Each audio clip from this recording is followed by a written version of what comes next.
The magic നോവലിലേക്ക് ഏവർക്കും സ്വാഗതം. Kamala ഗോവിന്ദൻ്റെ സ്വർണ്ണക്കൂട് part 6. ഗംഗയെ കോടതിയിൽ ഹാജരാക്കണം. 7-ാം തീയതി 11 മണിക്ക്. മുൻപിൽ മേശമേൽ കിടന്നിരുന്ന സ്വർണ്ണ ലിപികളുള്ള ഒരു വെഡ്ഡിംഗ് കാർഡ് അനന്തൻ തമ്പി എടുത്തു. അനന്തൻ തമ്പി വെഡ്സ് ഗംഗ. 7-ാം തീയതി വിവാഹം. 12:30 മുഹൂർത്തം. ടൗൺ ഹാളിൽ വെച്ച്. അന്ന് 11-ന് വധുവിനെ താൻ കോടതിയിൽ ഹാജരാക്കണമെന്നും എന്നിട്ട് പ്രതിക്കൂട്ടിൽ താൻ നിൽക്കണമെന്നും. അനന്തൻ തമ്പി എന്ന വരൻ പ്രതിക്കൂട്ടിൽ. വിവാഹ ദിനത്തിൽ, വിവാഹ മുഹൂർത്തത്തിൽ. ഹേബിയസ് കോർപ്പസ് ആണ്. ധിക്കരിക്കാനാവില്ല, ഒളിപ്പിക്കാനും ആവില്ല. കോടതിയിൽ എത്തിയേ മതിയാകും. ഗംഗയെ ഹാജരാക്കിയേ മതിയാകും. ഇതവനാണ്, അവനാണ് ഇതിൻ്റെ പിന്നിൽ. 2 തവണ അവനോട് ക്ഷമിച്ചു. അത് പാടില്ലായിരുന്നു. Beauty corner. ഹേമാംബിക മേനോൻ്റെതാണ് ബ്യൂട്ടി കോർണർ. പാർലറിനോടനുബന്ധിച്ച് തന്നെയാണ് ഹേമികാംബികത്തിൻ്റെ വീടും താമസവും. സുന്ദരി, 35 വയസ്സുള്ള പ്രൗഢ. നഗരത്തിലെ തിരക്കുള്ള പാർലറാണ് ഹേമാംബികയുടേത്. ഭർത്താവ് രാജീവ് മേനോൻ ബെഹറിലാണ്. കുട്ടികളില്ല. ഹേമാംബിക മേനോൻ്റെ കൂടെയാണ് ഗംഗ. ഹൈ സൊസൈറ്റിയിൽ പാലിക്കേണ്ട പെരുമാറ്റച്ചട്ടങ്ങൾ മുതൽ ഒരു കോടീശ്വരൻ്റെ ഭാര്യയായി സമൂഹത്തിലും വീടിനുള്ളിലും കഴിയുമ്പോൾ അറിയേണ്ടതായ എല്ലാ കാര്യങ്ങളിലും ഉള്ള ട്രെയിനിങ്. കൂടെ മേക്കപ്പിൽ ഗംഗയുടെ നാടൻ രീതികൾക്ക് നാഗരിക മോഡിഫിക്കേഷനും വേണം. ഗംഗ എല്ലാത്തിനും വഴങ്ങിക്കൊടുത്തു. കാരണം ഈ ശരീരം ഗംഗയുടേതല്ല. 2 ലക്ഷം രൂപയ്ക്ക് കടം കൊണ്ടുപോയ ശരീരം. പണയപ്പണ്ടം. ടേബിൾ മാനേഴ്സും അതിഥി സൽക്കാരവും ഗംഗയ്ക്ക് കാട്ടിക്കൊടുക്കാൻ ഹേമാംബിക വലിയ ഡിന്നർ തന്നെ ഒരുക്കി. ഫ്രണ്ട്സിനെ ക്ഷണിച്ചു. ഹേമാംബികയുടെ ബർത്ത്ഡേ എന്ന് കള്ളം പറഞ്ഞു. ഗംഗയെ എല്ലാവർക്കും പരിചയപ്പെടുത്തി. അനന്തൻ തമ്പിയുടെ പ്രതിശ്രുത വധു എന്ന നിലയിൽ VIP പരിഗണനയാണ് എല്ലാവരിൽ നിന്ന് തനിക്ക് ലഭിച്ചതെന്നുള്ള അവൾ അറിഞ്ഞു. 7-ാം തീയതി ഹേമാംബിക തന്നെ ഗംഗയെ ഉണർത്തി. കുളി കഴിഞ്ഞു വന്ന ഗംഗയുടെ മുടി ഡ്രയർ ഉപയോഗിച്ച് നന്നായി ഉണക്കി. ഓരോ ഇഴയും വേർപെട്ട മനോഹരമായ മുടിക്ക് ചെമ്പു നിറമായിരുന്നു. മുത്തുകളും കല്ലുകളും കടിപ്പിച്ച പിന്നുകളും മുല്ലപ്പൂ മാലയും കൊണ്ട് മുടി അലങ്കരിച്ചു. കൺതടങ്ങളിൽ മസ്കാരയും അതരങ്ങളിൽ ലിപ്സ്റ്റിക്കും അപ്ലൈ ചെയ്തു. പ്രത്യേകം ഡിസൈൻ ചെയ്ത് വരുത്തിയ സാരിയും ആഭരണങ്ങളും ധരിപ്പിച്ചു. പാദസരം മുതൽ അരപ്പട്ടയും കൈപ്പട്ടയും ചുട്ടിയും മാട്ടിയും വരെ സ്വർണം. ഗംഗ തൻ്റെ രൂപം കണ്ണാടിയിൽ കണ്ടു. അതിമനോഹരമായ വർണ്ണച്ചിറകളുള്ള ഒരു ഈയാമ്പാറ്റ. അവൾ സ്വയം അറിഞ്ഞു. തീയിലേക്കാണ് കുതിക്കുന്നത്. 10:30 കഴിഞ്ഞതേ ഉള്ളൂ. ഹേമാംബിക പറഞ്ഞു. ടൗൺ ഹാളിൽ 12:15 ഗംഗയെ എത്തിക്കണമെന്നാണ് അനന്തൻ തമ്പി പറഞ്ഞത്. സമയം ധാരാളമുണ്ട്. ഗംഗ അല്പം റിലാക്സ് ആയിക്കോളൂ. ഹേമാംബിക മേനോൻ പറഞ്ഞു. ഇനി ഗംഗയോടൊപ്പം പോരാൻ ഞാനും കൂടി കുറച്ച് മേക്കപ്പ് ഇടാൻ പോകുന്നു. ഹേമാംബിക മേനോൻ അടുത്ത മുറിയിലേക്ക് നീങ്ങുകയാണ്. ഹേമേച്ചി, ഗംഗ വിളിച്ചു. ഹേമാംബിക മേനോൻ നിന്നു. അമ്പരപ്പിൽ തിരിഞ്ഞു നോക്കി. കാരണം ഗംഗയുടെ ആ വിളിയിൽ കരച്ചിലിൻ്റെ ധ്വനി ഉണ്ടായിരുന്നു. എന്ത് ഗംഗ? ഹേമാംബിക മേനോൻ അടുത്ത് ചെന്നു. അതിമനോഹരമായ ഐലൈനർ കൊണ്ട് എഴുതിയിരുന്ന ഭംഗി ചേർത്ത ആ മിഴികൾ 2 നിറഞ്ഞിരിക്കുന്നു. എന്ത് പറ്റി ഗംഗ? ഹേമേച്ചി മാത്രമാണോ എന്നോടൊപ്പം ടൗൺ ഹാളിൽ വരിക? അതെ, നമ്മൾ 2 ആളും തനിച്ച്. ഡ്രൈവറും ഉണ്ടാകും. ഹേമാംബിക മേനോൻ പറഞ്ഞു. ഡ്രൈവറെ കൂടാതെ പോയാലോ? പോകാമല്ലോ. എന്താ? പോകും വഴിക്ക് എന്നെ ബസ് സ്റ്റാൻഡിലൊന്ന് ഇറക്കിമിടാമോ? ഞാൻ എങ്ങോട്ടെങ്കിലും ഓടിപ്പൊയ്ക്കോളാം, ഗംഗ പറഞ്ഞു. ഹേമാംബിക മേനോൻ അന്തം വിട്ട് വായ പിളർന്ന മടി നിന്നുപോയി. എന്താ ഗംഗ ഈ പറയുന്നേ? എനിക്ക് മിസ്സിസ് അനന്തൻ തമ്പി എന്ന വലിയ പദവി വേണ്ട ഹേമേച്ചി. ഗംഗ കരയാൻ തുടങ്ങി. ഗംഗ കാര്യം പറയൂ. എനിക്കിഷ്ടമില്ലായിരുന്നു ചേച്ചി, ഗംഗ പറഞ്ഞു. ഇഷ്ടമില്ലായിരുന്നെങ്കിൽ പിന്നെ ഗംഗ എങ്ങനെ ഈ മനുഷ്യനൊപ്പം വന്നു? പോരേണ്ടതായി വന്നു. ഇഷ്ടമില്ലെങ്കിൽ പിന്നെ പോരേണ്ടതായി വന്നതെങ്ങനെ? ഹേമാംബിക ഗൗരവത്തിൽ ചോദിച്ചു. ഒരു ട്രാപ്പിൽപ്പെട്ട് ഭയന്നിട്ട്. എന്ത് ട്രാപ്പ്? ഗംഗ ഒന്ന് പരിങ്ങി. എന്ത് ട്രാപ്പായാൽ എന്താ ഗംഗേ? താൻ ഇത്രയും വിദ്യാഭ്യാസമുള്ള പെണ്ണല്ലേ? ഇഷ്ടമില്ലാത്ത ഒരുത്തൻ്റെ കൂടെ എന്തിനു പോന്നു? ഇതെന്താ വെള്ളരിക്ക പട്ടണമോ ഭയന്നിട്ട് പോരാൻ? ഇത്രയും ദിവസം എൻ്റെ കൂടെ നിന്നിട്ട് ഗംഗയ്ക്ക് ഇഷ്ടക്കേടൊന്നും ഉള്ളതായിട്ട് എനിക്ക് തോന്നിയില്ലല്ലോ. എന്നോട് പറയാമായിരുന്നില്ലേ? അത് ഹേമേച്ചിയെ പേടിച്ചിട്ട്. അത് ശരി. സർവരെയും ഭയക്കുന്ന ഒരാൾക്ക് ഇതല്ല, ഇതിനപ്പുറവും സംഭവിക്കും. ഹേമ കൂടുതൽ ഗൗരവത്തിലായി. ആകട്ടെ, എന്താ ഗംഗയ്ക്ക് അനന്തൻ തമ്പി ഇഷ്ടമല്ലാതെ വരാൻ? ഏതൊരു പെണ്ണും കൊതിക്കുന്ന വിധത്തിൽ സൗന്ദര്യവും പണവും സ്ഥാനവും കഴിവും ഒക്കെ ഉണ്ടല്ലോ അയാൾക്ക്. പിന്നെന്താ? ഗംഗയ്ക്ക് നിസ്സഹായത പെരുകി പെരുകി വന്നു. ഇഷ്ടമില്ല എന്ന് ഗംഗ അയാളോട് പറഞ്ഞോ? ഇല്ല. എന്തുകൊണ്ട്? ഹേമയ്ക്ക് കോപമുണ്ടായി. പറയാൻ കഴിഞ്ഞില്ല. ഗംഗ പറഞ്ഞു തുടർന്നു. 2,00,000 രൂപ ഞാൻ കടം വാങ്ങിപ്പോയി. എത്ര ലക്ഷം വാങ്ങിയാൽ എന്താ? കടം വാങ്ങുന്നതും വിവാഹവുമായിട്ട് എന്താ ബന്ധം? BA വരെ പഠിച്ചൊരു പെണ്ണിന് സ്വന്തം കാര്യം തുറന്നു പറയാനുള്ള ചങ്കൂറ്റമെങ്കിലും വേണം. അല്ലെങ്കിൽ പിന്നെ എന്തിന് ഇത്രയും പഠിച്ചു? പഠിച്ചത് കൊണ്ടുള്ള പ്രയോജനം എന്ത്? ഹേമാംബിക തുടർന്നു. അയാൾ വിവാഹത്തിനുള്ള എല്ലാ അറേഞ്ച്മെൻറ്റുകളും ചെയ്തിരിക്കുന്നു. ആയിരക്കണക്കിന് ആളുകളെ ക്ഷണിച്ചിരിക്കുന്നു. ടൗൺ ഹാൾ അലങ്കരിച്ചൊരുക്കിയിരിക്കുന്നു. ഗംഗ ഇന്ന് ധരിച്ചിരിക്കുന്ന വസ്ത്രങ്ങളും അണിഞ്ഞിരിക്കുന്ന ആഭരണങ്ങളും ഒക്കെ എത്ര ലക്ഷം വിലമതിക്കുന്നതാണെന്നറിയാമോ? എല്ലാം കഴിഞ്ഞപ്പോൾ ഗംഗയ്ക്ക് പോകണമെന്നോ? എനിക്ക് പോകണം, ഗംഗ ആവർത്തിച്ചു. ഗംഗ പോയാൽ പിന്നെ ഇന്നാ മനുഷ്യൻ പിന്നെ ആരെ വിവാഹം കഴിക്കും? ക്ഷണിക്കപ്പെട്ട അതിഥികൾക്ക് മുമ്പിൽ അയാളെപ്പോലൊരുവൻ തലയും താഴ്ത്തി നിൽക്കേണ്ടി വന്നാൽ അത് ക്രൂരമായിരിക്കും ഗംഗെ. ഞാനതിന് കൂട്ടു നിൽക്കില്ല. അയാൾ ഗംഗയോട് ക്ഷമിക്കുമെന്നും തോന്നുന്നില്ല. ഗംഗ തേങ്ങിപ്പൊട്ടി. ഗംഗയ്ക്ക് അനന്തൻ തമ്പിയെ ശരിക്കറിയില്ല. സ്നേഹിച്ചാൽ കരൾ മുറിച്ചു കൊടുക്കും അയാൾ. ചതിച്ചാലോ? കരൾ പറിച്ചെടുക്കുകയും ചെയ്യും. ഇത്രയായിട്ട് ഈ അവസാന നിമിഷത്തിൽ അയാളെ ചതിച്ചാൽ അയാൾ അടങ്ങിയിരിക്കില്ല. ആത്മഹത്യ പിന്നിൽ ഗംഗയ്ക്ക് രക്ഷപ്പെടാൻ വഴിയുണ്ടാകും. ആത്മഹത്യ ചെയ്താൽ എനിക്ക് എൻ്റെ വിശ്വേട്ടനൊപ്പം കഴിയാൻ പറ്റുമോ? ഗംഗ മനസ്സ് മുട്ടി ചോദിച്ചു പോയി. ഇങ്ങനെ ഒരു വില്ലൻ ഇതിനിടയിലുണ്ടോ? ഹേമാംബിക മേനോൻ പുരികം ചുളിച്ചു. വില്ലനല്ല, അവനാണ് നായകൻ, ഞാൻ വില്ലനും. ആ ശബ്ദം കേട്ട് ഇരുവരും ഞെട്ടിത്തെറിച്ചു. അനന്തൻ തമ്പി വാതുക്കൽ. ഗംഗ കൂടുതൽ ഭയന്നു. ഹേമയ്ക്ക് അമ്പരപ്പുണ്ടായി. ഇതെപ്പോൾ വന്നു? വിവാഹ വേഷം തന്നെയായിരുന്നു അനന്തൻ തമ്മിക്കും. ക്രീം കളറിൽ ഉയർന്ന പട്ടിൻ്റെ ഷർട്ട്, കസവിൻ്റെ ധോത്തി, കൈത്തണ്ടയിൽ സ്വർണ്ണ ചങ്ങല, കഴുത്തിൽ ഇറക്കം കുറഞ്ഞ ചെയിൻ, കൈവിരലുകളിൽ വൈരക്കല്ലിൻ്റെ മോതിരങ്ങൾ, വരൻ്റെ വേഷം, മുഖഭാവം പക്ഷെ വരന് യോജിക്കുന്നതായിരുന്നില്ല. മിസ്സിസ് ഹേമാംബിക മേനോൻ, അനന്തൻ തമ്പി വിളിച്ചു. ഹേമാംബിക വിളി കേൾക്കും പോലെ നോക്കി. എനിക്ക് ഗംഗയോട് അല്പം സംസാരിക്കാനുണ്ട്, അയാൾ പറഞ്ഞു. Please carry on. Hemambika Menon വാതിൽ കടന്ന് അപ്പുറത്തേക്ക് നീങ്ങി. അനന്തൻ തമ്പി ഗംഗയ്ക്ക് നേരെ നോക്കി. നിനക്ക് രക്ഷപ്പെടണോ അല്ലേ? അയാൾ ചോദിച്ചു. ഗംഗ മുഖം കുനിച്ചു. അവളുടെ ഉള്ളു വല്ലാതെ വിറച്ചു. അന്ന് ജുവലറിയിൽ എൻ്റെ ക്യാബിനിൽ നീ വരുമ്പോൾ ഈ വിശ്വം ജനിച്ചിട്ടില്ലായിരുന്നോ? ഒരു മൃഗത്തിൻ്റെ കിതപ്പും മുരളലുമുണ്ടെന്ന് ഗംഗ ഭയന്നു. അന്ന് അവൻ ജീവിച്ചില്ലായിരുന്നോന്ന് അനന്തൻ തമ്പി അല്പം കൂടി ഉറച്ച സ്വരത്തിൽ ചോദിച്ചു. ആ, ഗംഗ മൂളി ഒപ്പിച്ചു. പിന്നെ എന്തുകൊണ്ട് അന്ന് ഇവൻ്റെ കാര്യം നീ പറഞ്ഞില്ല? ഗംഗ മൗനം. എതിർപ്പിൻ്റെ പ്രശ്നമായി നീ പറഞ്ഞത് വീട്ടുകാരുടെ സംരക്ഷണം മാത്രമായിരുന്നില്ലേ? ആ അതെ. 1 മാസം നീ അവധി ചോദിച്ചത് മാനസികമായി പോലും എൻ്റെ ഭാര്യ എടുക്കാനുള്ള തയ്യാറെടുപ്പിന് വേണ്ടി ആയിരുന്നില്ലേ? അതെ എന്നവൾ തലയാട്ടി. ഇപ്പോൾ ഇവിടെ വെച്ച് ഞാൻ ചോദിക്കുന്നു, പറയൂ, എൻ്റെ ഭാര്യയാകാൻ മാനസികമായി നീ തയ്യാറാണോ? ഗംഗയ്ക്ക് നാവിറങ്ങി. സത്യമേ പറയാവൂ, സത്യം മാത്രമേ അനന്തൻ തമ്പിക്ക് വേണ്ടൂ, അയാൾ ഊന്നി പറഞ്ഞു. ഇല്ല, വിറയാർന്ന ഗംഗയുടെ സ്വരം. അനന്തൻ തമ്പി കണ്ണുകളൊന്നുറുകെ പൂട്ടിപ്പോയി. എന്തുകൊണ്ട്? എനിക്ക് പേടിയാണ്. എന്നെയോ? അതെ. നിനക്ക് ഇന്നോളം അപമര്യാദയായി എന്തെങ്കിലും ഞാൻ പെരുമാറുകയോ ചെയ്യുകയോ ചെയ്തിട്ടുണ്ടോ? ഇല്ല. പിന്നെന്തിന് നീ എന്നെ ഭയക്കണം? ഗംഗയ്ക്ക് മറുപടിയില്ല. എന്താണ് നീ അവനുമായുള്ള ബന്ധം? അത് എനിക്കിഷ്ടമാണ്, ജീവനെ പോലെ. എന്നു മുതൽ? എന്നും. ഞങ്ങൾ ഒരുമിച്ച് കളിച്ചു വളർന്നതാണ്. എന്നോ മുതൽ ഞങ്ങൾ പരസ്പരം ഇഷ്ടപ്പെട്ടു പോയി. വേറിട്ട് ചിന്തിക്കാനോ കഴിയുന്നില്ല. എന്നിട്ട് എന്തുകൊണ്ട് അന്ന് ഈ കാര്യം നീ പറഞ്ഞില്ല? അയാൾ ചോദിച്ചു. നിന്നോട് ആദ്യം വിവാഹാഭ്യർത്ഥന നടത്തിയത് ഞാനോ അവനോ? ഗംഗ ദീനതയോടെ നോക്കി. നീ സമ്മതം പറഞ്ഞത് ആരുടെ മുമ്പിൽ? ഞാൻ സമ്മതം തന്നില്ലല്ലോ. എതിർപ്പില്ലെങ്കിൽ പിന്നെ അർത്ഥം സമ്മതമെന്നാണ് എന്ന് ഇനിയും നിനക്ക് പറഞ്ഞു തരണോടി. അനന്തൻ തമ്പിക്ക് പെട്ടെന്ന് ദേഷ്യം വന്നു. ആദ്യം പറഞ്ഞവനോടോ രണ്ടാമത് പറഞ്ഞവനോടോ നീ വാക്ക് പാലിക്കേണ്ടത്? പക്ഷേ വിശ്വേട്ടൻ. മിണ്ടരുത്. അനന്തൻ തമ്പി കൂടുതൽ ക്രുദ്ധനായി.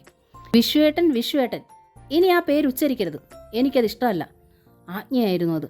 എൻ്റെ കണക്കുകൂട്ടലുകളിൽ കടന്നുകൂടി ഏക പാളിച്ചയാണിത്. ഇത്തരം ഒരു കൃമി ഇടയിലുണ്ടോ എന്ന് ഞാൻ ചോദിച്ചില്ല. ഉണ്ടെന്ന് നീ പറഞ്ഞതുമില്ല. തെറ്റ് എൻ്റെ ഭാഗത്തോ നിന്റെ ഭാഗത്തോ? ഗംഗയ്ക്ക് മറുപടിയില്ല. ജീവിക്കണമെന്നില്ലാതെ ജീവിതം കൊതിക്കാത്തൊരു ജീവിതമായിരുന്നു കുറച്ചു നാൾ മുമ്പ് വരെ എനിക്ക്. ഓർമ്മയായ കാലം മുതൽ പകയും വാശിയും മാത്രമേ എനിക്കുണ്ടായിരുന്നുള്ളൂ. എന്നും അതായിരുന്നു എൻ്റെ ജീവിത സാഹചര്യം. ഒരു മാറ്റം വേണമെന്ന് തോന്നിയപ്പോൾ ആദ്യം നിന്നെ കണ്ടെത്തി. അടിത്തറയിട്ടു ജീവിതത്തിന്. പക്ഷേ നീ തന്നെ ആ അടിത്തറ മാന്തി പൊളിച്ചു. അയാളിപ്പോൾ ശാന്തമായി തന്നെ തുടർന്നു. ഞാൻ അമേരിക്കയിലായിരുന്നിക്കാം, കാനഡയിലോ ഡൽഹിയിലോ പോയിരിക്കാം.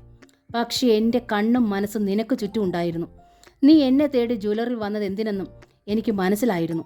ബട്ട് എനിക്ക് നിന്നെ സഹായിക്കാനാവുമായിരുന്നില്ല. വൈകിപ്പോയിരുന്നു. ഈ 37 ദിവസവും ഞാൻ തയ്യാറെടുക്കുകയായിരുന്നു എല്ലാ വിധത്തിലും, ഇന്നത്തെ ദിവസത്തിന് വേണ്ടി. പിന്നോട്ട് 1 ഇഞ്ച് പോലും നീങ്ങാനാവുമായിരുന്നില്ല. ഇതെൻ്റെ പ്രസ്റ്റീജിൻ്റെ പ്രശ്നമായി കഴിഞ്ഞിരുന്നു. അതാണ് ഒരുത്തൻ്റെ കൂടെ ഒളിച്ചോടി പോയിട്ട് നിന്നെ തിരിച്ചു പിടിച്ച് നിൻ്റെ വീട്ടിലാക്കിയത്. അനന്തൻ തമ്പി തുടർന്നു. ക്ഷണിക്കപ്പെട്ട അതിഥികൾക്ക് മുമ്പിൽ അപമാനിതനായി തലകുനിച്ച് നിൽക്കാൻ എനിക്ക് മനസ്സില്ല.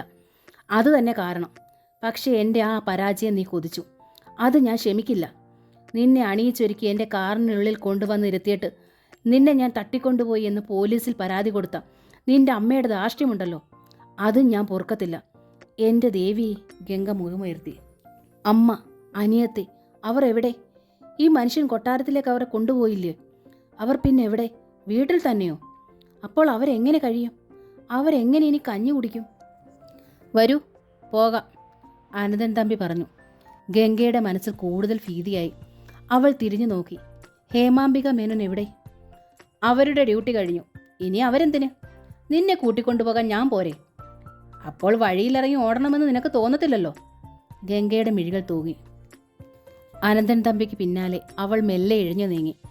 ബ്യൂട്ടി പാർലർ എന്നെഴുതിയ ബോർഡിന് താഴെ അനന്തൻ തമ്പിയുടെ കാർ കിടന്നിരുന്നു. സൺഫിലിം ഒട്ടിച്ച വിൻഡോ പൂർണ്ണമായും ക്ലോസ് ചെയ്ത AC കാർ. ഗംഗ അരികിലെത്തി കാർ ഡ്രൈവ് ചെയ്യുമ്പോൾ അനന്തൻ തമ്പി ചോദിച്ചു, നമ്മൾ എങ്ങോട്ടാണിപ്പോൾ പോകുന്നതെന്നറിയാമോ? ഗംഗയ്ക്ക് കൃത്യമായി അതറിയില്ലായിരുന്നു. വിവാഹമണ്ഡപത്തിലേക്കല്ല, കോടതിയിലേക്ക്. ഗംഗ അമ്പരന്നു. ഒരു ഹേബിയസ് കോർപ്പറസ് ഹർജി. ഇന്ന് കോടതിയിൽ കൂടുമ്പോൾ നിന്നെ അവിടെ ഹാജരാക്കണമെന്നും. എൻ്റെ ദേവി, എന്താണിത്? നിനക്കറിയാമോ ഇന്നത്തെ ദിവസത്തിൻ്റെ പ്രാധാന്യം എന്തെന്നും? നമ്മൾ രണ്ടാളും ധരിച്ചിരിക്കുന്ന വേഷത്തിൻ്റെ പവിത്രത എന്തെന്നും? ഗംഗ മിണ്ടിയില്ല. ഇന്ന് തന്നെ കോടതിയിൽ ഹാജരാക്കാൻ പറഞ്ഞതിൻ്റെ ഉദ്ദേശം മനസ്സിലായോ? ചോദ്യങ്ങളാണ് ഒന്നിനു പിറകെ ഒന്നായി. നിന്റെ അമ്മയാണ് ഹർജിക്കാരി, പിന്നിൽ അവനും. അയാൾ പല്ല് കടിച്ചു പിടിച്ച് പറഞ്ഞു. അനന്തൻ തമ്മി ആദ്യമായി പ്രതിക്കൂട്ടിൽ കയറ്റുന്നതിൻ്റെ ബഹുമതി അവൻ എടുത്തോട്ടെ. പക്ഷെ ഇത്രയും വിലപിടിപ്പുള്ള ഒരു വിവാഹ വേഷത്തിൽ ഒരു വധുവിനെ കോടതിയിൽ ആദ്യമായി ഹാജരാക്കുന്നതിൻ്റെ മുഴുവൻ ക്രെഡിറ്റും ഈ അനന്തൻ തമ്മിക്ക് മാത്രം അവകാശപ്പെട്ടതാണ്. ഗംഗ മുഖം കുനിച്ചിരുന്നു. നിനക്ക് അവൻ്റെ കൂടെ പോകാം. ഗംഗ ഞെട്ടി മുഖമുയർത്തി. നിന്റെ ശരീരത്തിൽ ഇപ്പോഴുള്ള പട്ടുവസ്ത്രങ്ങളും പുതിയ ആഭരണങ്ങളും നിനക്കെടുക്കാം. ടൗണിൽ ഇന്നൊരുക്കിയ അതിമനോഹരമായ മണ്ഡപത്തിൽ വെച്ച് നിങ്ങളുടെ വിവാഹം ഞാൻ നടത്തിത്തരാം, പൂർണ്ണമായി എൻ്റെ ചെലവിൽ. ഗംഗയ്ക്ക് തൻ്റെ കാതുകളെ വിശ്വസിക്കാനായില്ല. പക്ഷെ വിധി ഉണ്ടാകണം. അയാൾ തുറന്നൊരു ചിരിയോടെ പറഞ്ഞു. ഗംഗ എന്ന പെണ്ണ് വിശ്വൻ എന്ന പുരുഷൻ്റേതാണെന്ന് കോടതി വിധിക്കണം. വിധിക്കട്ടെ. ഗംഗയ്ക്ക് പ്രതീക്ഷയായി. ബട്ട് വിധി എനിക്ക് അനുകൂലമായ ഗംഗ എന്ന പെണ്ണ് അനന്തൻ തമ്പിക്കുള്ളതാണെന്ന് കോടതി വിധിച്ചാൽ ഇന്ന് കൃത്യം 12:30 ടൗൺ ഹാളിൽ വെച്ച് നിന്റെ കഴുത്തിൽ താലി അണിയിക്കുന്നത് ഞാനായിരിക്കും. ഗംഗ ചഞ്ചലപ്പെട്ടില്ല. കോടതിയിലെത്തിയാൽ രക്ഷപ്പെടാൻ തനിക്ക് പഴുതുകൾ കിട്ടുമെന്ന് തന്നെ അവൾക്ക് ഉറപ്പായി. അനന്തൻ തമ്പി അവളെ ഒന്ന് നോക്കി. പക്ഷെ ഗംഗ, അങ്ങനെ വിധി എനിക്ക് അനുകൂലമായ രണ്ടാമതൊരു കോടതിയിൽ കൂടി നീ നിൽക്കേണ്ടി വരും. വാദിയായിട്ടല്ല, പ്രതിയായിട്ട്. ഗംഗ അമ്പരന്ന് മുഖമുയർത്തി ചോദ്യഭാവത്തിൽ. പക്ഷേ അനന്തൻ തമ്പിയുടെ കാർ അപ്പോഴേക്കും കോടതി വളപ്പിനുള്ളിൽ കയറി കഴിഞ്ഞിരുന്നു. പട്ടുവസ്ത്രങ്ങളിലും ആഭരണങ്ങളിലും മിന്നിജ്വലിക്കുന്നൊരു സൗന്ദര്യം കോടതിക്കുള്ളിലേക്ക് വന്നപ്പോൾ എല്ലാ മനസ്സുകളും കണ്ണുകളും ഒന്നു കുളിർത്തു. അനന്തൻ തമ്പിയുടെയും ഗംഗയുടെയും വേഷം തന്നെ എല്ലാവരിലും കൗതുകവും ആകാംക്ഷയും ഉണ്ടാക്കിയിരുന്നു. ഗാലറിയിലിരുന്ന വിശ്വനും തൻ്റെ കണ്ണുകളെ വിശ്വസിക്കാൻ കഴിഞ്ഞില്ല. മുത്തുകമ്മലും മുത്തുമാലയും വില കുറഞ്ഞ കോട്ടൺ സാരിയും ധരിച്ച് തനിക്ക് മുമ്പിൽ നിന്നിരുന്ന ഗംഗപ്പെണ്ണല്ല മുമ്പിൽ നിൽക്കുന്ന ഈ അപ്സരസ്. കോടതിക്ക് മുമ്പിൽ ഗംഗയെ ഹാജരാക്കി കഴിഞ്ഞ് ജഡ്ജി ദിവാകരൻ നമ്പ്യാർക്ക് നേരെ നോക്കി അനന്തൻ തമ്പി പറഞ്ഞു, യുവർ എക്സലൻസി, കോടതി ആവശ്യപ്പെട്ട പ്രകാരം ഗംഗയെ ഞാൻ ഇവിടെ ഹാജരാക്കി കഴിഞ്ഞു. ഈ ഗംഗ തന്നെയാണ് കോടതി ആവശ്യപ്പെട്ട ഗംഗ എന്ന് ബോധ്യമായി എങ്കിൽ ദയവായി ഞങ്ങളെ പോകാൻ അനുവദിച്ചാലും. എങ്ങോട്ടാണ് നിങ്ങൾക്ക് പോകേണ്ടത്? ജഡ്ജി ദിവാകരൻ നമ്പ്യാർ ചോദിച്ചു. ഞങ്ങളുടെ വേഷം ബഹുമാനപ്പെട്ട കോടതി ശ്രദ്ധിച്ചിട്ടുണ്ടാകുമല്ലോ, അനന്തൻ തമ്പി പറഞ്ഞു. ഇന്ന് 12:30 ടൗൺ ഹാളിൽ വെച്ച് ഞങ്ങളുടെ വിവാഹമാണ്. ശരിയാണ്, തനിക്കും ഇന്നത്തെ വിവാഹത്തിനുള്ള ക്ഷണമുണ്ട്. തൻ്റെ ചേംബറിൽ ക്ഷണപത്രികയുമുണ്ട്. ജഡ്ജി ദിവാകരൻ തമ്പ്യാർക്ക് അനന്തൻ തമ്പിയെ അറിയാം. അയാളുടെ ചില വിചിത്ര സ്വഭാവങ്ങളും ബിസിനസ് പൊസിഷനും അറിയാം. അദ്ദേഹം പറഞ്ഞു, ഹർജിയിൽ പറയുന്നത് നിങ്ങൾ ഈ പെൺകുട്ടിയെ ഭീഷണിപ്പെടുത്തി കൊണ്ടുപോയെന്നും ഈ കുട്ടിക്ക് വിവാഹത്തിന് സമ്മതമല്ലെന്നുമാണ്. അത് സത്യമാണെങ്കിൽ നിങ്ങൾ ഈ യുവതിയെ കൊണ്ടുപോകാനുള്ള അനുവാദമില്ല. സത്യം അതല്ല എന്ന് തെളിഞ്ഞാൽ എനിക്ക് ഗംഗയെ കൊണ്ടുപോകുന്നതിൽ തടസ്സമുണ്ടാവില്ലല്ലോ യുവർ എക്സലൻസി. ഇല്ല. അനന്തൻ തമ്പി മുഖമുയർത്തി. കൃത്യം വിശ്വന്റെ മുഖത്ത് ആ മിഴികൾ തറച്ചു. സാക്ഷിക്കൂട്ടിൽ നിൽക്കുന്ന ഗംഗയുടെ അടുത്തേക്ക് assistant public prosecutor Rajan Menon നീങ്ങി നിന്നു. 40-നോടടുത്ത് പ്രായമുണ്ട് അദ്ദേഹത്തിന്. സുമുഖനും സരസനും പ്രൊഫഷനിൽ പ്രഗത്ഭനുമാണ് അദ്ദേഹം. ഗംഗയുടെ ഡ്രസ്സിൻ്റെയും ആഭരണങ്ങളുടെയും പളവളപ്പ് അദ്ദേഹം ശ്രദ്ധിച്ചു. ഈ കഴിഞ്ഞ 1-ാം തീയതി മുതൽ ഈ സമയം വരെ നിങ്ങൾ ആ നിൽക്കുന്ന അനന്തൻ തമ്പിയുടെ കസ്റ്റഡിയിലായിരുന്നു എന്നത് സത്യമല്ലേ? അദ്ദേഹം ചോദിച്ചു. അതെ, ഗംഗ പറഞ്ഞു. ഹർജിയിൽ പറഞ്ഞിരിക്കുന്ന നിങ്ങളെ നിങ്ങളുടെ സമ്മതമില്ലാതെ എതിർകക്ഷി തട്ടിക്കൊണ്ടുപോയി എന്നാണ്. അത് സത്യമാണോ? അല്ല. നിങ്ങൾ ഇന്ന് കോടതിയിൽ ഹാജരായത് ഒരു വധുവിൻ്റെ വേഷത്തിലാണ്. എന്താണീ വേഷത്തിൻ്റെ പൊരുൾ? ഇന്ന് 12:30 വിവാഹമാണ്. അതിനുള്ള വേഷമാണ്. ശബ്ദം താഴ്ത്തി ഗംഗ പറഞ്ഞു. നിങ്ങളെ ഭീഷണിപ്പെടുത്തി വിവാഹത്തിന് സമ്മതിപ്പിച്ചതാണെന്ന് ഹർജിയിൽ നിങ്ങളുടെ അമ്മ പറയുന്നു. സത്യമാണോ? ഗംഗ നിശബ്ദയായി. അനന്തൻ തമ്പി ഗംഗയെ നോക്കി. അവൾ എന്തു പറയും? വിശ്വനും സുഭദ്രയും ഭാഗിയും ഗംഗയെ നോക്കി. Yes or no? Rajan Menon പറഞ്ഞു.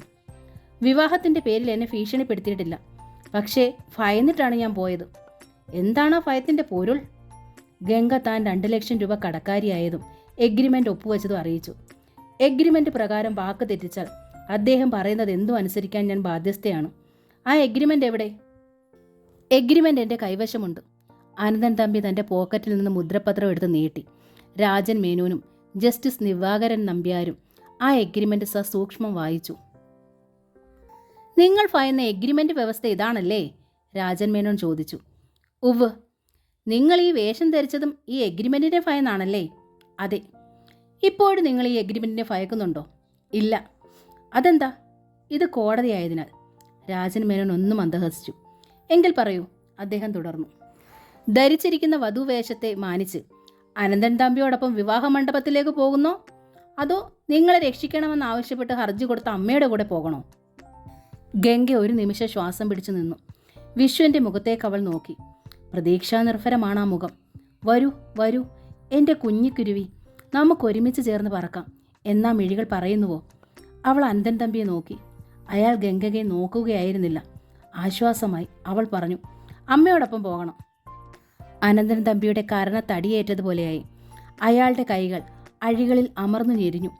അയാളുടെ ഹൃദയവും മനസ്സും എല്ലാം ഉടഞ്ഞു ചിതറുകയായിരുന്നു. ആ മുഖം ഉയർന്നു. ഗംഗയ്ക്ക് നേരെ തിരിഞ്ഞു. ആ ചെമ്പൻ കണ്ണുകളിലെ ആളിക്കത്തൽ അവൾ കണ്ടു. ഗംഗ മുഖം കുനിച്ചു. വിശ്വൻ സുഭദ്രയെ നോക്കി. നമ്മൾ വിജയിച്ചു എന്ന ഭാവത്തോടെ. അനന്തൻ തമ്പിയുടെ ചെമ്പൻ കണ്ണുകളെ കാഴ്ച കണ്ടു. അയാൾ കോടതിക്ക് നേരെ തിരിഞ്ഞു. Your excellency. Yes, proceed. Divakaran Nambiar പറഞ്ഞു. എനിക്ക് വേണ്ടി സംസാരിക്കാൻ അഡ്വക്കേറ്റ്സിനെ ഏർപ്പെടുത്തിയിട്ടില്ല. എങ്കിലും എനിക്ക് 1-2 കാര്യങ്ങൾ പറയാനും എൻ്റെ നിരപരാധിത്വവും സത്യവും തെളിയിക്കാനും അവസരം നൽകണമെന്ന് അപേക്ഷിക്കുകയാണ് യുവർ എക്സലൻസി. അനന്തൻ തമ്പി പറഞ്ഞു. അയാൾക്ക് തൻ്റെ നിരപരാധിത്വം തെളിയിക്കാനുള്ള അവസരം കിട്ടിയതോടെ അനന്തൻ തമ്പി മുഖമൊന്നുയർത്തി. ഗംഗ എന്ന ഈ യുവതിയെ വിവാഹം കഴിക്കാനുള്ള എല്ലാ ഒരുക്കങ്ങളും പൂർത്തിയാക്കിയ ഒരാൾ എന്ന നിലയിൽ എനിക്ക് ഗംഗയുടെ അമ്മയോട് 2 വാക്ക് ചോദിക്കാനുള്ള അവസരം തന്നാലും യുവർ എക്സലൻസി. കോടതി അതനുവദിച്ചു. സുഭദ്ര സാക്ഷിക്കൂട്ടിൽ കയറി നിന്നു. അനന്തൻ തമ്പിയുടെ നേർക്ക് നോക്കാൻ സുഭദ്രയ്ക്ക് കഴിഞ്ഞില്ല. അനന്തൻ തമ്പി സുഭദ്രയെ നോക്കി. കഴിഞ്ഞ 1-ാം തീയതി മുതൽ ഈ 6 ദിവസവും എൻ്റെ കസ്റ്റഡിയിലായിരുന്നു നിങ്ങളുടെ മകൾ, ശരിയല്ലേ? അതെ. സുഭദ്രയുടെ സ്വരം വിറച്ചു. ഒരു പുരുഷൻ്റെ ഒപ്പം കഴിഞ്ഞ പെണ്ണിനെ നിങ്ങൾ തിരികെ കൊണ്ടുപോകുന്ന എന്തിന്? അത് അവളെ ഞാൻ വേറെ വിവാഹം കഴിച്ചു കൊടുത്തോളാം. സുഭദ്ര വിക്കി. എങ്കിൽ പറയൂ, ഗംഗയുടെ ഗർഭത്തിലുള്ള കുഞ്ഞിനെ കൂടി ഏറ്റെടുക്കാൻ തയ്യാറുള്ള ഒരുവനെ നിങ്ങൾ കണ്ടെത്തുമോ? അയ്യോ! ഗംഗയുടെ നിലവിളി തൊണ്ടയിൽ തങ്ങി. സുഭദ്ര അഴികളിൽ അള്ളിപ്പിടിച്ചു. അനന്തൻ തമ്പി വിശ്വനെ നോക്കി. ഇടിവെട്ട് ഏറ്റതുപോലെ ഇരിക്കുകയാണവൻ. Objection your honour. Rajan Menon ഇടയ്ക്ക് കയറി. 7 ദിവസമായ ഒരു പുരുഷന്റെ കസ്റ്റഡിയിൽ ഉണ്ടായിരുന്നു എന്ന ന്യായത്തിൽ ഒരു യുവതി ഗർഭിണിയാണ് എന്ന് പറയുന്നതിലെ അസാധാരണത്വം ഇവിടെ പ്രാധാന്യമർഹിക്കുന്നതാണ്. വളരെ ശരിയാണ്. പക്ഷേ 37 ദിവസം മുമ്പ് എൻ്റെ ജ്വല്ലറിയിലെ വിശ്രമമുറിയിൽ എന്നോടൊപ്പം ഗംഗ ഉണ്ടായിരുന്നുവെങ്കിലോ? എൻ്റെ പ്രസ്താവന അസാധാരണത്വം നിറഞ്ഞതാകുമോ? അനന്തൻ തമ്പി ഗംഗയെ നോക്കി. ഗംഗയ്ക്ക് തല കറങ്ങി. ഇയാൾ എന്താണ് ഈ പറയുന്നത്? അന്ന് ആ വിശ്രമമുറിയിൽ വെച്ച്? ഇല്ല, ഗംഗ തല ശക്തമായി കുടഞ്ഞു. പക്ഷേ ആ പെൺകുട്ടി ഗർഭിണിയാണെങ്കിൽ അത് അവളല്ലേ പറയേണ്ടത്? രാജൻ മേനോൻ ചോദിച്ചു. അവളത് തുറന്നു സമ്മതിക്കാത്തത് എന്തുകൊണ്ടാണെന്ന് എനിക്കറിയില്ല, അനന്തൻ തമ്പി പറഞ്ഞു. അവൾ ഗർഭിണിയാണ് എന്നത് സത്യമാണെങ്കിൽ ആ കുട്ടി വീട്ടിലേക്ക് പോകാൻ തയ്യാറാകുമോ? അതിനുത്തരം ഗംഗയാണ് പറയേണ്ടത്. ഞാൻ പറഞ്ഞത് 100% ശരിയാണ്. കോടതിയുടെ വിശ്വാസത്തിനായി ഒരു ഗൈനക്കോളജിസ്റ്റിൻ്റെ സേവനം തേടാവുന്നതേ ഉള്ളൂ. ഒരു ഗൈനക്കോളജിസ്റ്റ് ഗംഗയെ പരിശോധിക്കാനും ആ റിപ്പോർട്ട് കിട്ടിയതിന് ശേഷം വിചാരണ തുടങ്ങാനും അതുവരെ ഗംഗയെ അമ്മയോടൊപ്പം വിടാനുമുള്ള തീരുമാനമായി, അനന്തൻ തമ്പി പറഞ്ഞു. യുവർ ഓണർ, ഞാൻ പറയുന്നത് ഒരു അവിവേകമാണെന്ന് കോടതി കരുതുകയില്ലെന്ന് വിശ്വസിക്കട്ടെ. ഗർഭിണിയായ ഒരു പെണ്ണിൻ്റെ ഭാവിയുടെ പ്രശ്നവും കൂടിയാണിത്. ഈ അവസ്ഥയിൽ അവളെ വീട്ടിലോ മറ്റാരെങ്കിലും ഏറ്റെടുക്കുമോ എന്നറിയണം. ഗർഭവത്തിൻ്റെ ഉത്തരവാദിയായ ഞാൻ അവളെ ഏറ്റെടുക്കാൻ തയ്യാറുമാണ്. എന്നാൽ ബഹുമാനപ്പെട്ട കോടതിയോട് എനിക്കൊരു അപേക്ഷയുണ്ട്. സമയം 11:30 കഴിഞ്ഞു. 12:30ക്കാണ് വിവാഹ മുഹൂർത്തം. എൻ്റെ വിവാഹം നടക്കുന്നുവെങ്കിൽ ഇന്നത്തെ മുഹൂർത്തത്തിന് തന്നെ നടക്കണം. ഇന്നത് നടന്നില്ലെങ്കിൽ പിന്നെ ഗംഗയെ ഏറ്റെടുക്കാൻ എനിക്കാവില്ല. ഇനി ഒരു വിവാഹ മുഹൂർത്തം കുറിക്കാനുമാവില്ല. ഇവിടുത്തെ മാനസിക പ്രശ്നം ഗർഭിണിയായ ഒരു അനാഥ ജീവിക്കണോ മരിക്കണോ എന്നുള്ളതാണ്. കോടതി എവിടെയാണ് വിധി കൽപ്പിക്കേണ്ടത്? ജഡ്ജി ദിവാകരൻ നമ്പ്യാർ രാജൻ മേനോനെ നോക്കി. അർത്ഥഗർഭമായി ഏറ്റവും അടുത്തുള്ള ഡിസ്ട്രിക്ട് ഹോസ്പിറ്റലിലെ ഗൈനക്കോളജിസ്റ്റിനെ കൊണ്ട് ഗംഗയെ പരിശോധിപ്പിച്ച് റിപ്പോർട്ടുമായി ഉടൻ എത്താൻ ഉത്തരവായി. ഗംഗ ഇറങ്ങി. 2 വനിതാ പോലീസും സുഭദ്രയും അവളോടൊപ്പം പോയി. 12 കഴിഞ്ഞപ്പോൾ പോയവർ തിരിച്ചെത്തി. അവർ കൊണ്ടുവന്ന റിപ്പോർട്ട് ജഡ്ജി ദിവാകരൻ നമ്പ്യാർ നോക്കി. അനന്തൻ തമ്പി പറഞ്ഞത് സത്യമാണ്. ഗംഗ ഗർഭിണിയാണ്. അവൾ ഗർഭിണിയാണെങ്കിൽ എനിക്ക് വേണ്ടങ്ങുന്നേ, സുഭദ്ര പറഞ്ഞു. നിങ്ങളെന്താ ഈ ഗർഭം മറച്ചത്? രാജമേനോൻ ചോദിച്ചു. എതിർകക്ഷി നിങ്ങളെ പീഡിപ്പിച്ചതാണോ? അല്ല. അപ്പോൾ നിങ്ങളുടെ സമ്മതത്തോടെ ആയിരുന്നു അല്ലേ? ഗംഗ പല്ലുകൾ കൂട്ടിക്കടിച്ചു പിടിച്ചു. ശബ്ദം പുറത്തു വരാതിരിക്കാനെന്നോണം. ഗംഗ അനന്തൻ തമ്പിയോടൊപ്പം പോകാൻ വിധിയായി.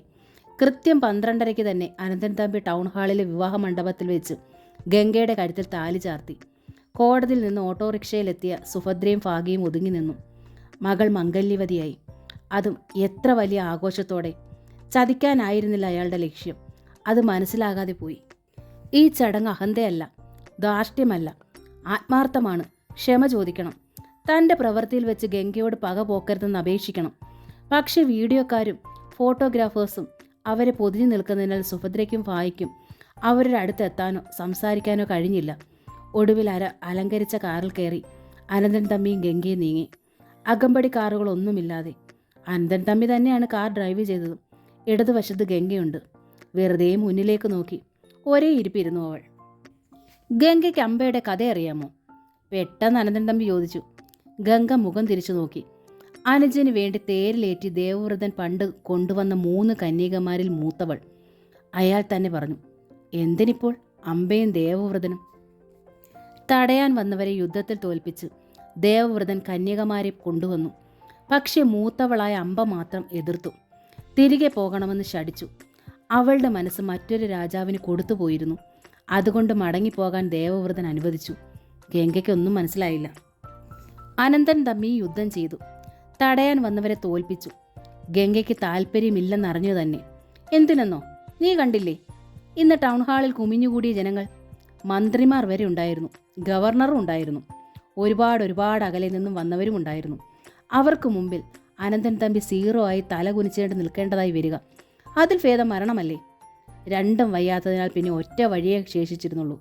എന്ത് വില കൊടുത്തും എങ്ങനെയും 12:30 ഗംഗയെ ടൗൺ ഹാളിൽ എത്തിക്കുക, താലി കെട്ടുക. അതുകൊണ്ട് ഗംഗ ഒരുത്തനോടൊപ്പം ഒളിച്ചോടിയപ്പോഴും ഞാൻ തിരിച്ചു പിടിച്ചു. കോടതി അമ്മയുടെ കൂടെ പോകാൻ വിധിക്കാൻ ഒരുങ്ങിയപ്പോഴും തിരിച്ചു പിടിച്ചു. ഇന്നത്തെ ചടങ്ങ് നടത്താൻ വേണ്ടി മാത്രം. വഴിയോരം ചേർത്ത് അനന്തൻ തമ്പി കാറ് നിർത്തി. നിഴലിനോടാണ് ഞാൻ പടവെട്ടിയത്. മനസ്സുകൊണ്ട് പോലും മലിനപ്പെടാത്തൊരു പെണ്ണിനെ ഞാൻ കൊതിച്ചു. പക്ഷെ നീ അങ്ങനെയല്ല. മനസ്സ് മറ്റൊരാൾക്ക് തീറെഴുതിയവളാണ്. നിന്റെ ശരീരം മാത്രം എനിക്ക് ആവശ്യമില്ല. അതുകൊണ്ട് ദേവവ്രതൻ ചെയ്തതുപോലെ ഞാനും ചെയ്യുന്നു, പൂർണ്ണ മനസ്സോടെ. നിനക്കിവിടെ ഇറങ്ങാം, തിരിച്ചു പോകാം. അനന്തൻ തമ്പി ഒരിക്കലും ഇനി നിന്നെ ശല്യപ്പെടുത്താൻ വരില്ല. ഗംഗ സ്തംഭിച്ചിരിക്കുകയാണ്. എന്താണ് പറഞ്ഞതെന്ന് പോലും മനസ്സിലാകാതെ. അയാൾ ഹാൻഡിൽ തിരിച്ച് ഡോർ തുറന്നു. എന്നിട്ട് പറഞ്ഞു, ഇറങ്ങും മുമ്പ് ഞാൻ കെട്ടിയ താലിച്ചരട് കൂടി പൊട്ടിച്ചിങ്ങ് തന്നേക്ക്. അത് കിടന്ന് ഇനി ഗംഗയ്ക്ക് ഒരു ഭാരമാകണ്ട. ഗംഗയ്ക്ക് അനക്കമില്ല. എങ്കിൽ ഞാൻ തന്നെ പൊട്ടിച്ചെടുത്തേക്കാം. അനന്തൻ തമ്പി ആ താലിച്ചരടിന് നേർക്ക് കൈ നീട്ടി. 7 നൂൽ പിരിച്ചു ചേർത്ത് മഞ്ഞൾ മുക്കി മന്ത്രങ്ങൾ ഓതി ഒരു പൊന്നിൽ കോർത്തെടുത്ത ചരട്. അതിലേക്ക് അയാൾ കൈവച്ചതും ഗംഗ പ്രജ്ഞയേറ്റ് അയാളുടെ തുറന്നു പിടിച്ച ഡോറിലൂടെ വഴിയിലേക്ക് വീണു. മന്ത്രമുരുക്കഴിച്ച് താലി കോർത്ത് കെട്ടിയ ആ മഞ്ഞച്ചരട് പൊട്ടിയില്ല. അത് ഗംഗയുടെ കഴുത്തിൽ തന്നെ കിടന്നു. ഗംഗ താഴെ മണ്ണിലും. ചെന്നൈയിൽ നിന്ന് അനന്തൻ തമ്പി പ്രത്യേകം ക്ഷണിച്ചു വരുത്തിയതാണ് തന്ത്രിയെ, വൈദ്യനാഥ് അയ്യർ. തൻ്റെ ഒരു ഫ്രണ്ടിൻ്റെ വിവാഹത്തിൽ പങ്കെടുക്കാനാണ് അനന്തൻ തമ്പി ചെന്നൈയിൽ പോയത്. അന്ന് വൈദ്യനാഥ് അയ്യർ ആയിരുന്നു ആ വിവാഹത്തിൻ്റെ സർവ്വകർമ്മങ്ങളും നടത്തിയ തന്ത്രി. ചെന്നൈയിലെ വൻകിട പണക്കാരുടെ ഒക്കെ വീട്ടിൽ എല്ലാവിധ മംഗളകർമ്മങ്ങളും അതിവിശേഷമായി ചെയ്യുന്ന വൈദ്യനാഥ് അയ്യർ തന്നെ തൻ്റെ വിവാഹത്തിലും കാർമ്മികത്വം വഹിക്കണമെന്ന് അന്നേ തീരുമാനിച്ചിരുന്നു. 3 ദിവസം മുമ്പ് വൈദ്യനാഥ് അയ്യർ ചെന്നൈയിൽ നിന്ന് എത്തിയിരുന്നു. അദ്ദേഹത്തിന് വേണ്ടുന്ന എല്ലാ സൗകര്യങ്ങളും ചെയ്തു കൊടുത്ത് ഹോട്ടലിൽ താമസിപ്പിച്ചിരിക്കുകയായിരുന്നു. അദ്ദേഹത്തിൻ്റെ അതിവിശിഷ്ടമായ മന്ത്രങ്ങളുടെ അപാര ശക്തി കൊണ്ടാകാം പിടിച്ചു വലിച്ചിട്ടും ആ മഞ്ഞച്ചരട് പൊട്ടാതിരുന്നത്. ആ ചരട് കഴുത്തിൽ കയറുന്നത് വരെ ഗംഗ ആരുമായിക്കൊള്ളട്ടെ, എന്നാൽ അത് കഴുത്തിൽ ധരിച്ചതോ ദൈവിക സാന്നിധ്യത്തിൽ 30 ദേവന്മാരും സാക്ഷിയാകെ. അത് ധരിച്ചു കഴിഞ്ഞപ്പോഴോ ഗംഗ പഴയ ഗംഗയല്ലാതായി. അവൾ ഭർത്തൃമതിയായിരിക്കുന്നു.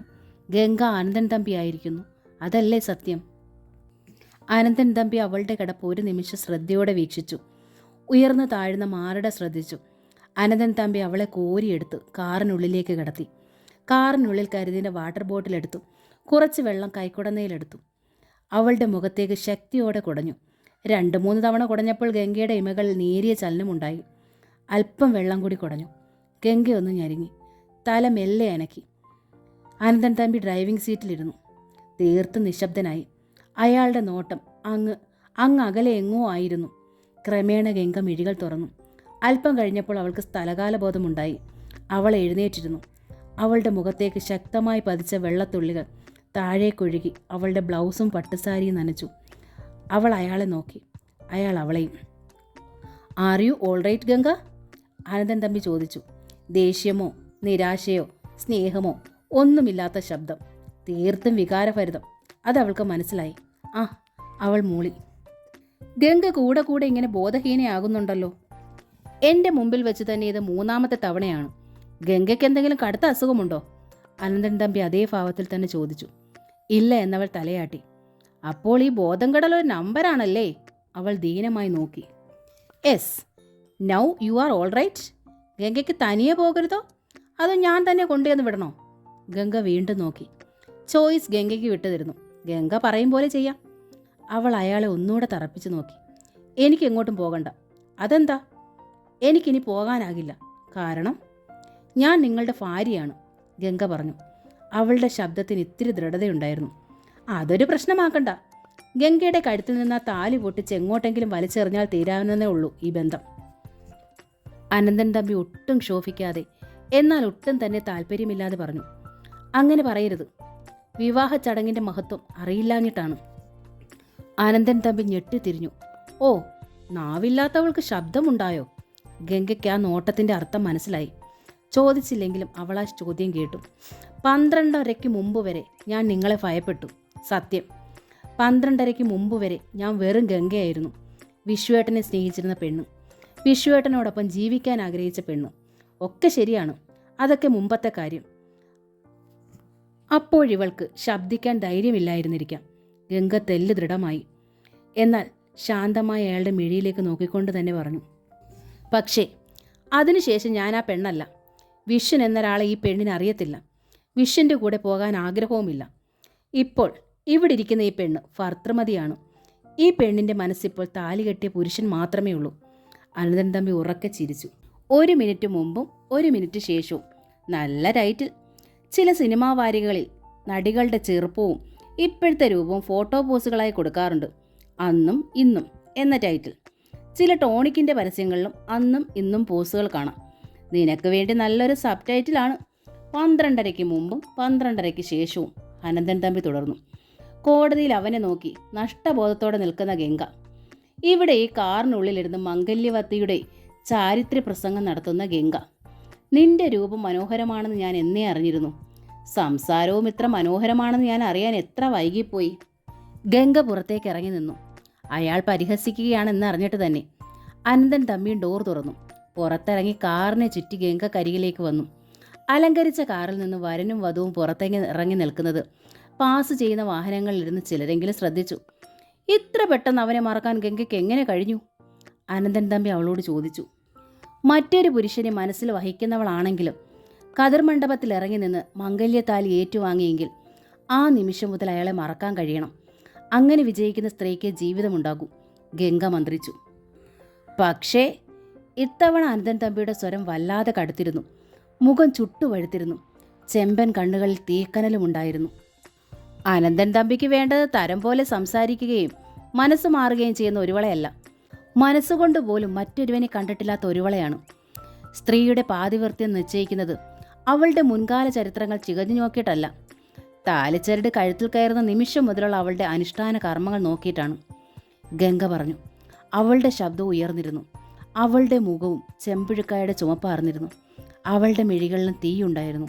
ഓ, ഇവളാര്? അനന്തൻ തമ്പി അമ്പരന്നു. തനിക്ക് മുമ്പിൽ ഭയന്നും വിറച്ചും വിക്കിയും തളർന്നു നിന്നിരുന്ന പെണ്ണോ? ഒരു താലിച്ചരടിനും ഒരു പണമിട പൊന്നിനും ഇത്ര ശക്തി ഉണ്ടാക്കാൻ കഴിയുമോ ഒരു സ്ത്രീയിൽ? ഞാൻ ഒരുപാട് കരഞ്ഞു, യാചിച്ചു, കാല് പിടിച്ചു, എന്നെ എൻ്റെ പാട്ടിന് വിടാൻ. നിങ്ങൾ കേട്ടില്ല. അതേ ഭാവത്തിൽ തന്നെ ഗംഗ പറഞ്ഞു. വിശ്വേട്ടനോടൊപ്പം ജീവിക്കാൻ വിടാനും പറഞ്ഞു. നിങ്ങളെ ഭയന്ന് ഒളിച്ചോടാനും തുനിഞ്ഞു. നിങ്ങൾ സമ്മതിച്ചില്ല. ജീവനോടെ അല്ലെങ്കിൽ നിന്റെ ജഡത്തിലെങ്കിലും ഇന്ന് ടൗൺ ഹാളിൽ കൊണ്ടുവന്ന് താലി കെട്ടണമെന്നത് എൻ്റെ വാശിയായിരുന്നു. എൻ്റെ പ്രസ്റ്റീജിൻ്റെ പ്രശ്നമായിരുന്നു. അത് ഞാൻ തന്നെ പറഞ്ഞല്ലോ. വാശി, പ്രസ്റ്റീജ്, അതായിരുന്നു നിങ്ങൾക്ക് വലുത്. അതെ, എന്താ സംശയം? എന്ത് തറപ്പണി ചെയ്തും ഇന്നത് എനിക്ക് സംരക്ഷിക്കണമായിരുന്നു. അറിയാം, വിരൽ കൊണ്ടൊന്ന് തൊട്ടിട്ട് പോലുമില്ലെങ്കിലും ഞാൻ ഗർഭിണിയാണെന്ന് തെളിയിക്കാൻ നിങ്ങൾക്ക് കഴിഞ്ഞു. അത് ഏറ്റവും വലിയ തറപ്പണിയല്ലേ? ഗംഗയുടെ കണ്ണുകളിൽ അഗ്നി ഉണ്ടായിരുന്നു. അനന്തൻ തമ്പി ഞെട്ടലോടെ നോക്കി.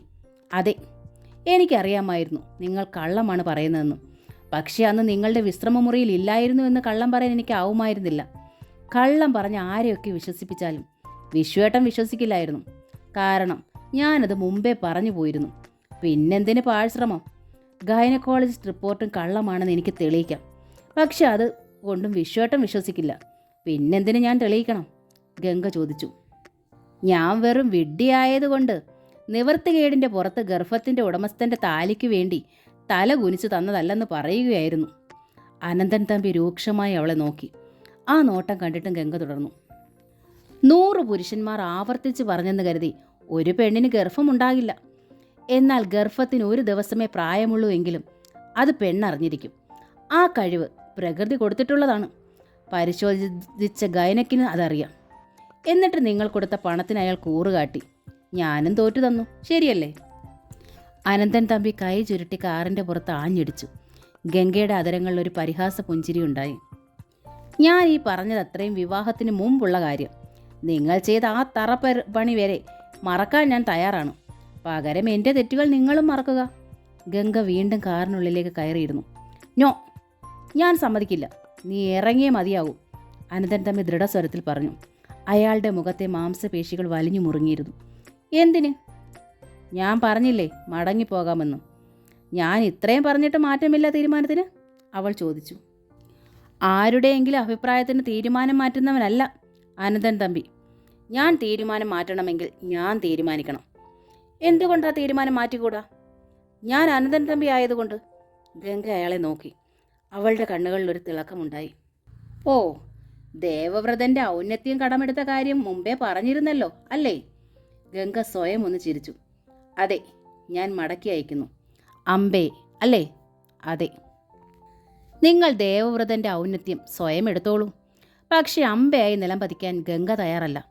മനസ്സിലായില്ല? അനന്തൻ തമ്പി തെല്ലു കുനിഞ്ഞ് കാറിനുള്ളിലേക്ക് നോക്കി. പറയാം, 2 കാരണങ്ങളുണ്ട്, ഗംഗ പറഞ്ഞു. ദേവവ്രതൻ അമ്പയെ മടക്കി അയക്കാം. കാരണം അയാൾ അവളെ പരിണയിച്ചിട്ടുണ്ടായിരുന്നില്ല. അമ്പ സ്വതന്ത്ര, പോകാം. പക്ഷെ ഗംഗ സ്വതന്ത്രയല്ല, ഭർത്തൃമതിയാണ്.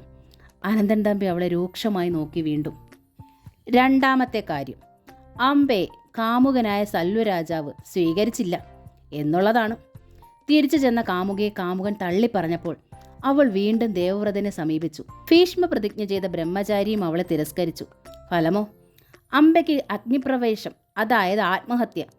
അങ്ങനെ ഒരു അഗ്നിപ്രവേശം ഗംഗ ആഗ്രഹിക്കുന്നില്ല. ഗംഗ പറഞ്ഞു ദൃഢമായി. അവൾ തീർത്തും തീരുമാനിച്ചു. ഇവിടെ താൻ തോൽക്കരുത്. ഇവിടെയെങ്കിലും താൻ ശബ്ദിക്കണം. ഈ ശബ്ദമെങ്കിലും ഇയാൾ തന്നിലൂടെ അറിയണം.